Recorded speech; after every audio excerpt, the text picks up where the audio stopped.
Нема простор за опуштање за фудбалерите на Осогово, бидејќи до крајот на првенството секој надпревар практично е бара за влегување во втората лига.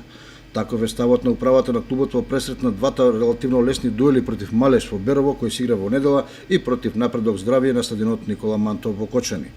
Неопходен е максимален учинок за мирно да се дочека паузата од два надпревара на играње, по која ќе се види од која позиција жолто-сините ќе влезат во завршницата на првенството. За неделниот дуел во Берово тренерите на располагање ги имаат сите фудбалери освен повредениот Тасевски, што значи дека со максимална сериозност ќе се влезе во дуел против незгодниот противник кој има млада и полетна екипа. Дека малешевци знаат да одиграат на високо ниво, зборува последната победа против Тиверија која ја надигра и убедливо ја совлада на нејзин терен.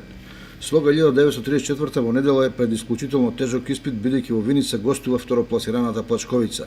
Бодовите им се потребни на двете екипи, па иако гостите се фаворити, виничани сепак се надеваат на изненадување и освојување на 3 бода за задржување на шансите за опстанок. Дербито на наредното коло се игра во Македонска Каменица, каде за бодови, но и за докажување ќе играат Каменица, Саси и Овчеполе, а исходот од овој дуел е интересен и за Осогово.